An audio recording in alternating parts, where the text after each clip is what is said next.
Hello and welcome back to another video, people. Welcome back to the YouTube channel. Make sure you're smashing the likes and subscribing if you're new. We're trying to reach 1K before the end of the season, people. Another low-scoring game, another 1-0, another derby that ended in a 1-0 to the home side of the end. Chelsea won, Tottenham 0. Surely Ange is gone.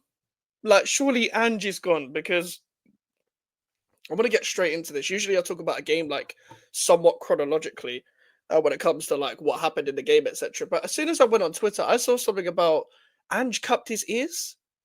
Ange and Human Song cupped their ears when Tottenham got that disallowed goal from Sarr to the fans. You lot are a disgrace. You lot are a fucking disgrace. You know what it is, yeah? I hate Tottenham with a passion, yeah, but you know when it comes to any team, yeah, where they have players that square up to fans. I'm not saying fans are always right by the way, because listen, especially English fans, fucking hell. But when it comes to fans that uh are just criticizing, the Tottenham fans have every right to be angry, by the way. They should be protesting more than they actually have, in my opinion. I'm not telling you how to support your club, but I would if you was in a Champions League for that long and you've gone for this drop off sort of thing, I would be protesting a lot more. Um, and they're just complaining. They're just criticizing like to a reasonable doubt. Meanwhile, these players and these managers nowadays in modern day football think they can cut their ears and whatever.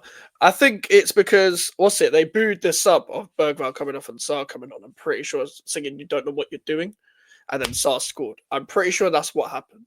I could be wrong though. I could be wrong, but I didn't get the Bergvall for Sarr sub either. To be fair, Sarr did make some form of impact. He's just kind of erratic, but he's a bit of a nothing midfielder. I don't really rate Bergvall to the highest order either, to be honest with you. But I don't rate him to the same level as an Archie Gray, for example, which I don't know why he hasn't played in midfield a lot more for Tottenham. But that's Ange for you. That's why they're 14th or wherever they are. They're above us still, but that's not saying much. Nearly everyone's above us. Um, with Tottenham, I feel like it's long overdue that Ange Postecoglou is probably going to be sacked by the end of the season. I feel like they come to a point where um, maybe the owner, I'm going to say maybe because it's Daniel Levy, you actually never know what is going to happen with that guy. But what I think he's going to do is wait until it's the end of the season and then sack Postecoglou because they've got nothing to play. Well, actually, they've got Europa League to play for. I just realized they're in Europa League, so you might as well just sack him now. I forgot that. I keep forgetting they're in the Europa League. They're definitely not beating Frankfurt. I've not watched one game of Frankfurt this season. I know they've lost Marmouche, but surely Frankfurt beat them. Surely, I can't if you can't get up for a derby game, I don't see what you getting up for a cup game. A derby game should be the minimum practice game for a cup game because you should treat every cup game like a derby. That's the mindset you got to get into because derbies are one-off games. That should prep you for cup games because you should turn up for every knockout stage of every single game. And I've never seen Tottenham this bad in my life. I've clowned Tottenham a lot in my life. I've laughed at Tottenham a lot in my life, no matter where West Ham have been. But I've never seen Tottenham this bad. I've never ever seen Tottenham this bad. I know that in somewhere in the 90s, I think it was, or in the 2000s, can't remember which season it was. They were somewhat in a relegation battle or somewhat 14th or whatever at one point. But this is terrible. And yes, it's a balance of the owner not investing properly into the club, but it's also the manager not helping himself. The manager does not help himself. I really don't like their attackers, just for my own eyesight. I really don't like watching their attackers. I really hate watching their attackers. Human Son is so washed. But to be fair to Son, at the same time, he's done a lot for the club, so I'm not really going to look at him. I'm more looking towards Tottenham for relying on a guy who's dropped off so much. It's the same with Kevin De Bruyne. I'm not going to really go at Kevin De Bruyne as much for Manchester City because as much as he's dropped off, done a lot for the club. So I'm going to look at the club for not preparing, for life without him, sort of thing. And that's what Tottenham haven't done because Odebear's a young player, cool, but he ain't. I didn't see the hype, and a lot of people were gassed when Tottenham signed him. I didn't get it. I thought he was a good player, but I just didn't think he was ready to make that step up. When I was watching him at Burnley, I never thought, okay, this is the guy who needs to make the step up. No, I don't think anyone would have blinked tonight if this guy was just chilling in a championship for another season, trying to get Burnley back up, which is what he should have been doing, to be fair. But at the same time, if you got an opportunity to go back to the Premier League, you're not going to say no, are you? Brennan Johnson, and he didn't do anything when he came on apart from put a ball across the sun. All he does is everyone knows what Brennan Johnson's going to do. Is just run down the line and put a cross in.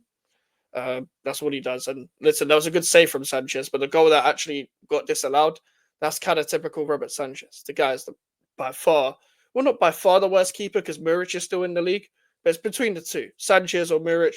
Who's the worst keeper in the league? Let me know. But let's get on to Chelsea because I've been talking about Tottenham for about 5 minutes.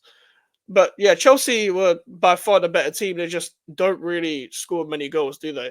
Um, Jadon Sancho, it wasn't a great game for him. It was the complete opposite almost of his game against Tottenham at home, away, sorry, when they played at the Tottenham Hotspur Stadium. I think with Sancho, like he's actually started the game quite well. It's in bright sparks. He was combining. I feel like when you just put a guy on the touchline though, and you don't allow him to run inside and combine, that's kind of what you're gonna get with a guy like him. I feel like he is a bit too hesitant at times. I know he wants to just shoot at the right times, but bro, you're still a front three player, so please just shoot a bit more.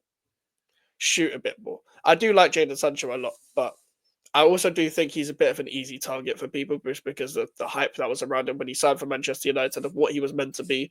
That every single little bad thing that he does is kind of a bit piled on more than any other player.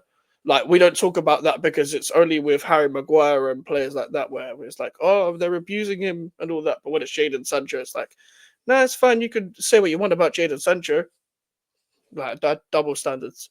But with Jadon Sancho, like he started the game off well, combining with Palmer, etc. Even though Palmer isn't his best off the left 8/10 role or whatever, it did kind of benefit him today just to roam around in the positions that he wanted to, which is where he got the assist from as well. It was actually still a good game for a 1-0 as well. It wasn't a boring game. I quite enjoyed the game, to be honest, compared to the other games I've been watching, especially watching my own club and watching that Liverpool Everton game yesterday as well. Um, but yeah, with Sancho, just shoot more. Just shoot more. Because he's an intelligent player, just hesitates too much. And I feel like with Jackson back, I feel like Sanchez's performances are still going to go up. Him, Palmer, and Jackson are all good together, in my opinion. I thought Nicholas Jackson, you can see why Chelsea have missed him. He has that type of movement down the channels and down the middle where they've missed that type of movement for a long time where it just stretches the defense. Yes, Van de Ven, you're not really going to beat him in pace, but you can try your best to still beat him in strength. I know Van de Ven isn't the weakest player, but Jackson, he may look like lean, but he's not like weak or anything. Like he's got aggression. Like Romero was struggling with him today. I rated Jed Spencer's performance as well for Tottenham as well because Jed Spencer's just that guy. But also with Chelsea, I thought Neto improved with his crossing. I think that's more the Neto about Wolves instead of the Neto that's just been every time the guy does a step over, he does a back heel. That's what I mainly seen from Neto every time I watched him at Chelsea. But I thought the player that stood out for me throughout the whole match was still Moises Caicedo. This guy is one of the best players in the league. One of the best players in the league. Um, Definitely the best like defensive midfielder in the league. I think he has been consistent ever since like the end of 2023. To be completely honest with you, the guy doesn't have many bad games. He has that odd bit of like aggression where he's too aggressive, but for the most part, the guy is superb. The guy is absolutely superb, and I feel like we should be talking about him as one of the best players in the league, and especially for what he's doing for his age, and he can still develop and improve, etc. Like, it's a top player, man. He's a top player, and I think he deserves to get man of the match. I don't actually remember who got man of the match, but he deserves to get man of the match because he destroys midfields on his own. Because I didn't really see much of Enzo until he scored, and then his confidence went up, and then he started dictating the play a lot more. But Caicedo can do midfields on his own, and I thought it was great from Palmer that cross to Enzo as well. Great cross from Palmer. Enzo making that run in the box to score. Brilliant stuff. Um, that's the kind of delivery that we needed to see from Palmer's neutrals to be properly rated him again. That's the Cole Palmer that we all know when we're watching him. Yes, Jackson does benefit a lot. I mean, Jackson does help Palmer a lot. But we can't just say just because all these players aren't here, that's why he's not performing. But Chelsea always beat Tottenham. Like I know it was only 1-0 today, and it could have been 1-1 if Sarr didn't foul Caicedo, but I never thought Tottenham would get anything today. They didn't look like scoring one bit. And the closest they really came to was the offside goal, not offside, the foul, and the Son chance. So I thought it was good management from Maresca with the subs as well to see out the game as well. So fair play to him for that as well.